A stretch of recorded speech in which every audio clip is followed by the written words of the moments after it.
नमस्कार दोस्तों, Saraswati group of education के इस YouTube चैनल पर आप सभी का स्वागत है। कल हमने बहुपद पढ़ लिया था। आज का हमारा टॉपिक रहेगा द्विघात समीकरण। द्विघात समीकरण द्विघात समीकरण का जो मानक रूप या व्यापक रूप होगा, व्यापक रूप वो होगा ax square plus bx plus c बराबर 0, a नॉट इक्वल 0, जहां a b और c ये वास्तविक संख्याएं होंगी, वास्तविक संख्याएं। मतलब जो द्विघात समीकरण होती है वो इस रूप में होगी ax square plus bx plus c बराबर 0, जहां पर a का मान 0 नहीं होगा, बाकी a b और c ये तीनों की तीनों क्या है, वास्तविक संख्याएं हैं।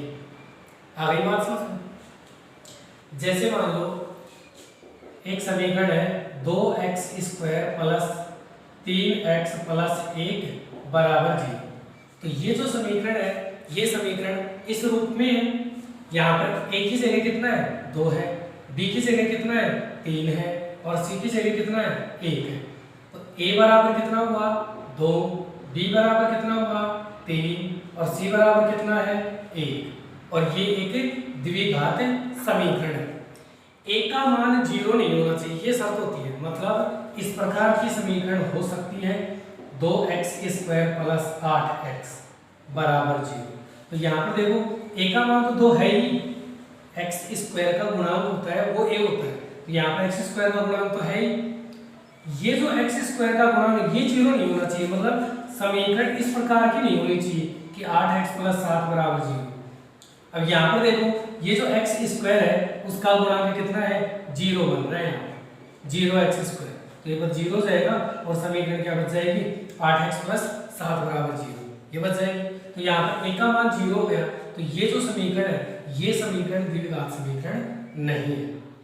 बात समझ में आ गई? तो सबसे पहला प्रश्न तो हमारा यही रहेगा, जांच करेंगे हम कि कोई समीकरण द्विघात समीकरण है या नहीं। जैसे मान लो समीकरण दी हुई है x इंटू एक्स प्लस 1 बराबर x plus 2 into x minus 2, ये एक समीकरण है। अब ये कह रहा है कि जांच कीजिए कि ये द्विघात समीकरण है या नहीं।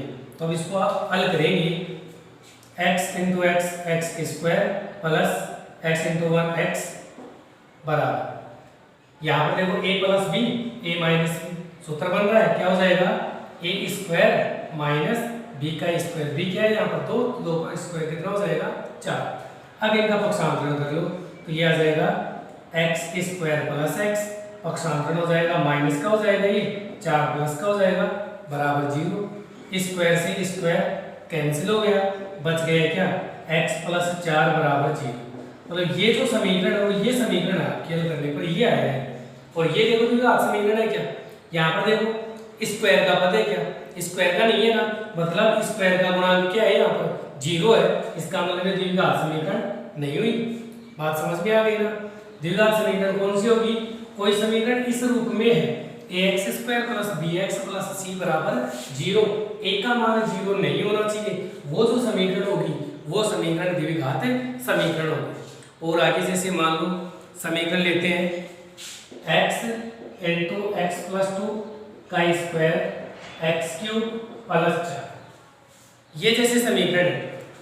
अब ये समीकरण द्विघात है या नहीं, इसकी जांच करेंगे। तो पहले इसको हल करना पड़ेगा, और ये क्या होगा, x इंटू यहाँ पर a प्लस b का होल स्क्वायर सूत्र लगेगा, a square plus 2ab plus b square बराबर एक्स क्यूब प्लस 4, ये हो गया। अब x का गुणा करेंगे तो ये हो जाएगा x cube plus 4x square plus 4x बराबर एक्स क्यूब प्लस 4, ये आ गया। अब इसका पक्षांतरण करेंगे तो यह आ जाएगा x cube plus 4x square plus 4x minus x cube minus 4 बराबर 0। एक्स क्यूब से क्यूब कैंसिल हो जाएगा, बचेगा क्या 4x² प्लस 4x माइनस 4 बराबर 0। यहाँ पर 4 कॉमन आ रहा है, बाहर निकाल लो, 4 को बाहर निकालेंगे तो ये x² प्लस x माइनस 1 बराबर 0। ये 4 गुणा में है कोष्टक के, 0 में भाग हो जाएगा और 0 हो जाएगा, तो x² प्लस x माइनस 1 बराबर 0। ये जो समीकरण है ये प्राप्त हुई है इसको हल करने पर। अब देखो ये द्विघात आते हैं या नहीं। यहाँ पर देखो x² का गुणांक कितना है 1 है, इस रूप में है ना। यहाँ पर x का गुणांक भी 1 है, मतलब यहाँ पर a का मान कितना है 1, b का मान कितना है 1 और c का मान कितना है -1। इसका मतलब ये समीकरण एक द्विघात समीकरण है। बात समझ में आ गई? तो सबसे पहला काम तो यही है कि कोई समीकरण द्विघात समीकरण है या नहीं उसकी जांच करना। तो कर सकते हैं, यदि कोई समीकरण इस रूप में है ax² plus bx plus c बराबर 0, इस रूप में यहाँ पर a का मान 0 नहीं होना चाहिए, बाकी a, b और c वास्तविक संख्याएं हैं। यदि इस रूप में कोई समीकरण है तो वो द्विघात समीकरण है, अन्यथा नहीं। आ गई बात समझ में? इसके बाद में समीकरण को हल करना। समीकरण को हल कैसे करते हैं?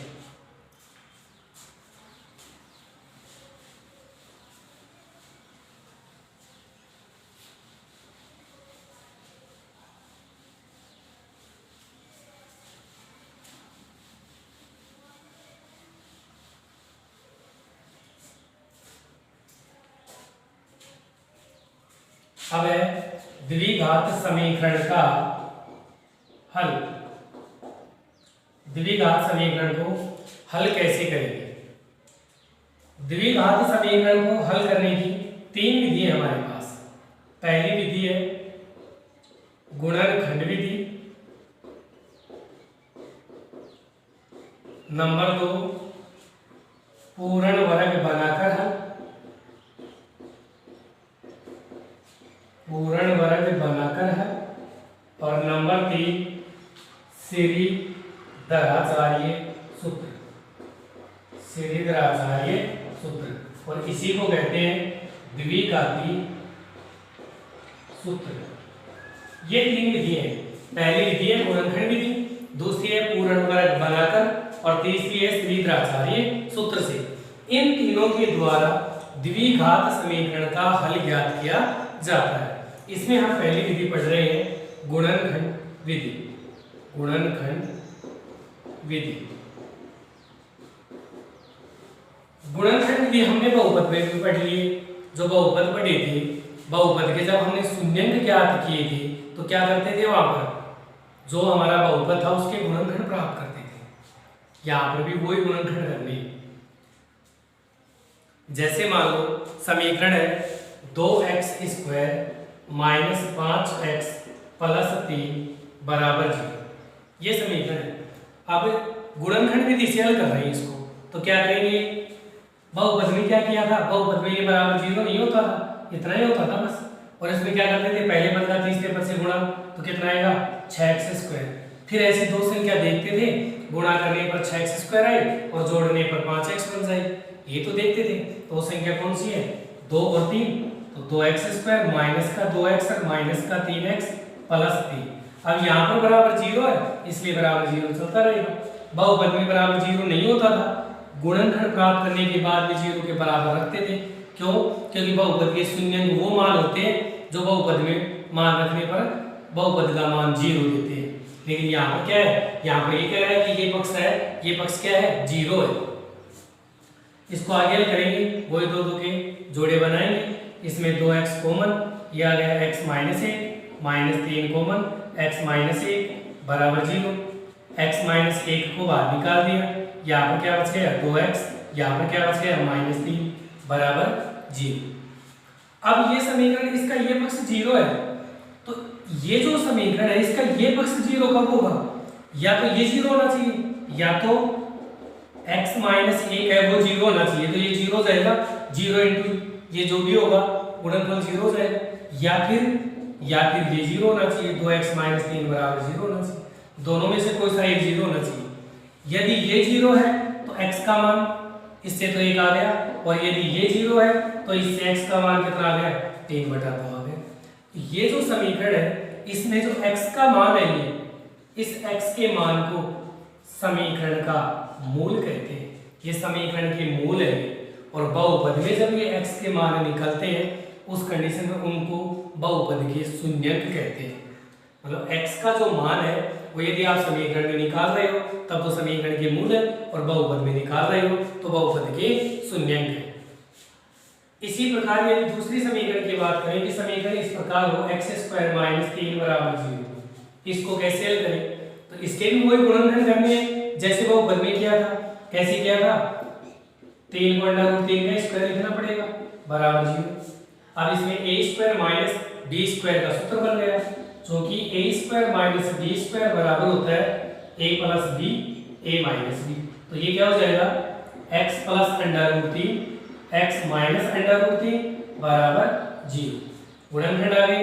अब वही या तो x + √3 0 होना चाहिए, या x - √3 है ये 0 होना चाहिए। तो ये 0 है तो इससे तो x का मान क्या आएगा, -√3, या ये 0 है तो इससे x का मान क्या आएगा, +√3। तो इस द्विघात समीकरण के ये दो मूल हो गए। बात समझ में आ गई। इसी प्रकार यदि हम तीसरा लें, 4x² + 8x = 0, ये भी एक द्विघात समीकरण है।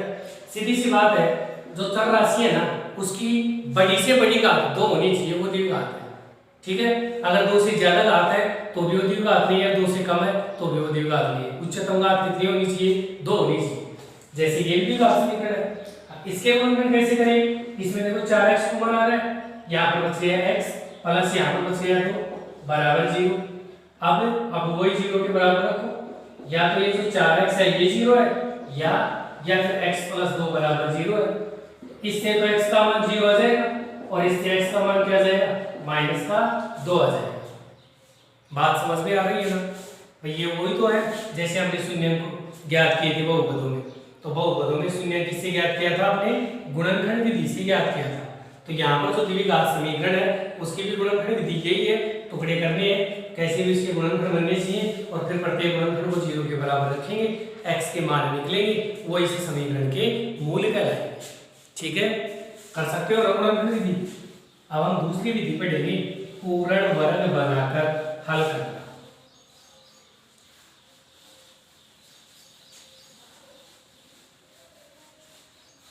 दूसरी विधि है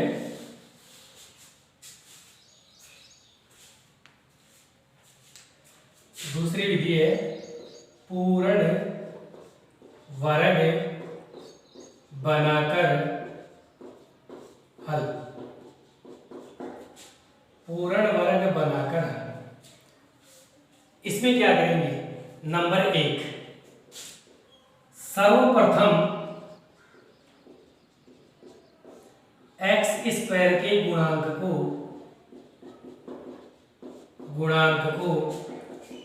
1 बनाएंगे।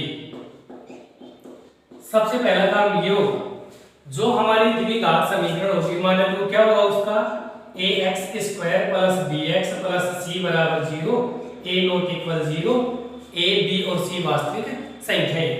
तो इस रूप में जो समीकरण होगी उसमें पहले जो स्क्वायर वाला पद है ना, इसका ये गुणांक 1 बनाना है आपको। इसके लिए क्या करना पड़ेगा, पहले से 1 है तब तो बनाने की जरूरत ही नहीं है।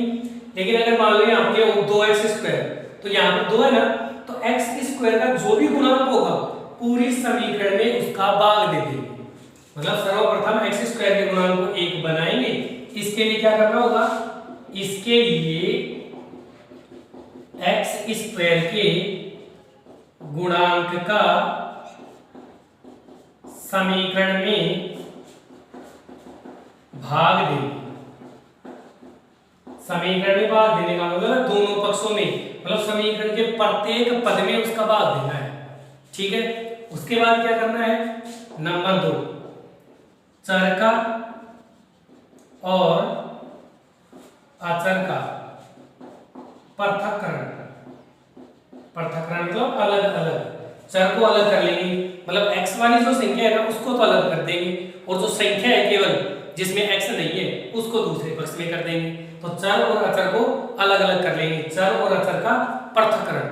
उसके बाद में नंबर 3, x के गुणांक का आधा करके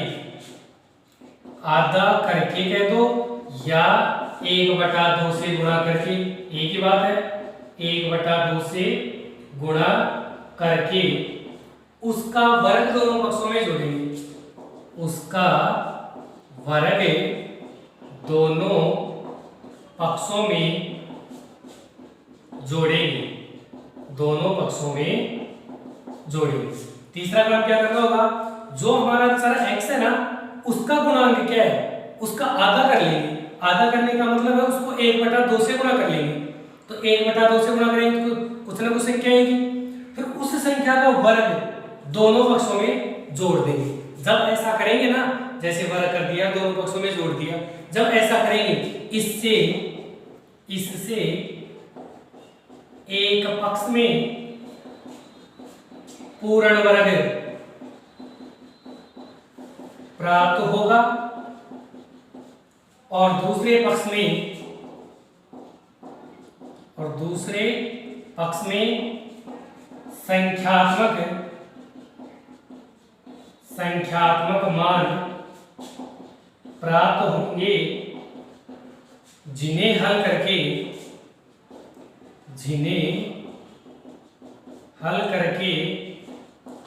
x के मान प्राप्त करेंगे। ये काम करना है आप। पहले क्या करोगे, सबसे पहले x² के गुणांक को 1 बनाओ। कैसे बनाएंगे, इसके लिए x² का जो गुणांक है ना पूरी समीकरण में उसका भाग दे दो, ठीक है। फिर दूसरा काम क्या करना है, चर और अचर का पृथक्करण, मतलब x को तो एक तरफ रखो और संख्या को एक तरफ रखो, चर और अचर पृथक हो जाएंगे। उसके बाद में x का जो गुणांक बन रहा है ना उसका आधा कर दो और उसका वर्ग दोनों पक्षों में जोड़ दो। जब ऐसा करोगे ना, जोड़ोगे, तो एक पक्ष में तो पूर्ण वर्ग बन जाएगा और दूसरे में संख्या होगी, जिन्हें हल करके x के मान निकालेंगे। बात समझ में आ गई। जैसे मान लो समीकरण है हमारी 2x² - 5x + 3 = 0। ये एक समीकरण है और इसको पूर्ण वर्ग विधि से हल कर रहे हैं। तो पूर्ण वर्ग विधि का सबसे पहला काम क्या है, सर्वप्रथम x² के गुणांक को 1 बनाओ। यहाँ पर x² का गुणांक कितना है, 2 है, इसको 1 बनाना है। क्या करेंगे इसके लिए x² के गुणांक का समीकरण में भाग देंगे। तो यहाँ पर x² का गुणांक क्या है, 2, तो पूरी समीकरण में किसका भाग दे दे, 2 का। तो 2 का भाग दो, 2x² में 2 का भाग दे दिया, 5x में 2 का भाग दे दिया, 3 में 2 का भाग दे दिया, इधर 0 में 2 का भाग दे दिया। पूरी समीकरण का मतलब प्रत्येक पद में 2 का भाग देना है, ठीक है। ये 2 से 2 कैंसिल हो जाएगा, x² - 5/2x + 3/2 = 0। पहला काम हो गया ना, x² का गुणांक अब कितना है, यहाँ पर 1 है, 1 ही तो बनाना था, बन गया 1। अब दूसरा काम देखो क्या है, चर और अचर का पृथक्करण, मतलब x को तो एक तरफ रखो, संख्या का पक्षांतरण कर दो। तो ये दोनों x के है ना, तो इनको तो रखो इधर, x² - 5/2x बराबर इसका पक्षांतरण कर दो -3/2। चर और अचर का पृथक्करण हो गया। नंबर 3, x के गुणांक का आधा करके, x ये है, इसका गुणांक क्या है, 5/2 है, इसका गुणांक कितना है, 5/2, इसका आधा करने का मतलब 1/2 से गुणा करना और कितना आएगा इसका आधा, 5/4। इसका वर्ग दोनों पक्षों में जोड़ो, तो जोड़ो इसका वर्ग, x² - 5/2x, इधर जोड़ रहे हैं 5/4 और इस पूरे का वर्ग जोड़ दिया। अब इधर जोड़ो -3/2 प्लस 5/4 और इस पूरे का वर्ग, दोनों पक्षों में जोड़ दिया ना। x का जो गुणांक था उसका आधा करके उसका वर्ग दोनों पक्षों में जोड़ दिया। इससे क्या हुआ भाई, इससे एक पक्ष में पूर्ण वर्ग प्राप्त होगा। ये आपका पूर्ण वर्ग है और इसको कैसे लिखेंगे, 2 घात जिसके है वो तो संख्या लिख लो, x के 2 घात है, 5/4 के 2 घात है, वो तो संख्या, और चिन्ह ये देखेंगे बीच में किसका चिन्ह है, माइनस का माइनस के लगा के और ये पूर्ण वर्ग बना दो। पूर्ण वर्ग का मतलब घात 2 हो जाएगी इसकी। अब इसको जब a माइनस बी के होल स्क्वायर से खोलेंगे तो a square minus 2ab plus b square ये सूत्र लग करके दोबारा यही प्राप्त हो जाएगा। आ गई बात समझ में। और दूसरी तरफ क्या प्राप्त होगी, संख्यात्मक मान। यहाँ पर इधर संख्याएं तो है, इन्हें हल कर लो तो इसको हल करेंगे क्या आएगा, -3/2 प्लस 25/16। लघुत्तम लेकर हल करेंगे, लघुत्तम कितना आ जाएगा 16 लघुत्तम आ गया। 2 का भाग देंगे 8, 8 की 24 माइनस का प्लस का 25 तो ये आ जाएगा x माइनस 5/4 का स्क्वायर बराबर 1/16। और जब 1 घात का मान निकालेंगे तो ये आ जाएगा 1/16 का अंडर रूट। अंडर रूट किसमें आएगा, प्लस में और माइनस में। और ये कितना हो जाएगा प्लस माइनस 1/4। 16 का 4 हो गया वर्गमूल। अब एक बार तो चेन लेंगे प्लस का, तो प्लस चेन लेंगे तब तो लिखेंगे x माइनस 5/4 बराबर प्लस का 1/4। तो x बराबर 1/4 प्लस 5/4 लघुत्तम 4, ये 1 प्लस 5 कितने हो गए 6/4, 2 से कैंसिल हो गए 3/2। x का मान कितना आ गया 3/2।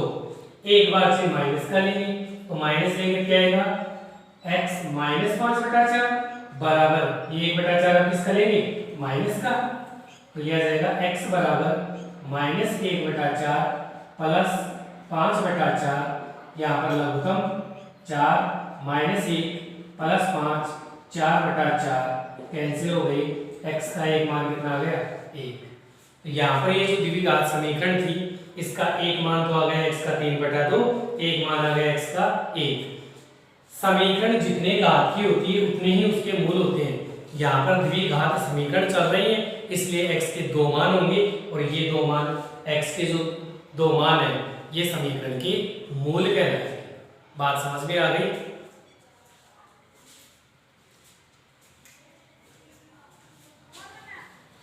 आगे है पूर्ण वर्ग से 1-2 उदाहरण ओरल करते हैं।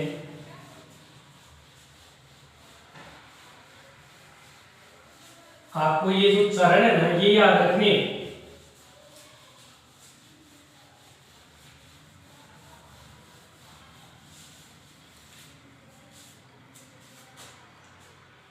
अगला सवाल है 9x² माइनस 3x माइनस 2 बराबर 0। अगला सवाल ये, इसको पूर्ण वर्ग बनाकर हल करना है। तो सबसे पहले तो पूर्ण वर्ग के जो चरण है वो आपको याद रखने हैं। जैसे पहला क्या था x² के गुणांक को 1 बनाओ, इसके लिए x² के गुणांक का पूरी समीकरण में भाग दो। यहाँ पर भाग किसका देना पड़ेगा, x² का गुणांक कितना है 9 है तो पूरी समीकरण में 9 का भाग दो। 9x² माइनस 3x माइनस 2 बराबर 0 भाग किसका देना है 9 का, पूरी समीकरण में 9 का भाग देंगे। ये तो 9 से 9 कैंसिल हो गया, ये 3 है 3 9 और समीकरण आ गई x² माइनस 1/3x माइनस 2/9 बराबर 0। ये समीकरण प्राप्त हो गई और इसको x² जो था उसका गुणांक 1 बन गया। दूसरा काम क्या था, चर और अचर का पृथक्करण। x को तो रखो एक पक्ष में और संख्या को दूसरे पक्ष में। चर और अचर का पृथक्करण हो गया। अब x का गुणांक देखो कितना है 1/3 है ना, 1/3 का आधा आधा करने वाला 1/2 से गुणा करेंगे तो कितना आएगा 1/6 आएगा।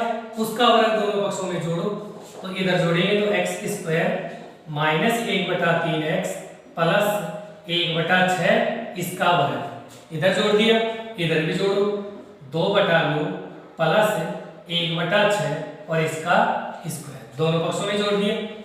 ये जो पक्ष आएंगे तो क्या बन गया पूर्ण वर्ग। पूर्ण वर्ग कैसे लिखेंगे इसको, एक तो x और 1/6 चिन्ह माइनस का है, माइनस चिन्ह पूर्ण वर्ग बना दिया। इधर क्या है संख्या, हल करेंगे 2/9 प्लस 1/6 का वर्ग 1/36 और जब इसको हल करेंगे लघुत्तम 36 बन जाएगा। 9 का भाग 4 बार 4 दूनी 8 प्लस 1 और ये आ जाएगा x माइनस 1/6 का वर्ग बराबर 9/36। 9 चौक 36 कितना आ गया 1/4। ये प्राप्त हो गया। जब यहाँ पर एक घात का मान निकालेंगे तो इधर 1/4 का क्या हो जाएगा अंडर रूट किस में प्लस माइनस में, और ये प्लस माइनस कितना हो जाएगा 1/2। अब एक बार ये प्लस का लेना 1/2, एक बार ये माइनस का लेना 1/2। तो प्लस से ले रहे हैं पहले, प्लस चिन्ह लेने पर तो ये क्या हो जाएगा x माइनस 1/6 बराबर प्लस का 1/2।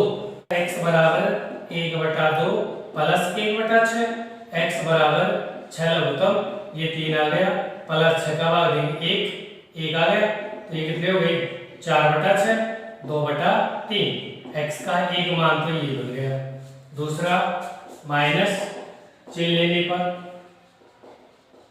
तब ये हो जाएगा x माइनस 1/6 बराबर माइनस का 1/2, और x बराबर हो जाएगा माइनस 1/2 प्लस 1/6।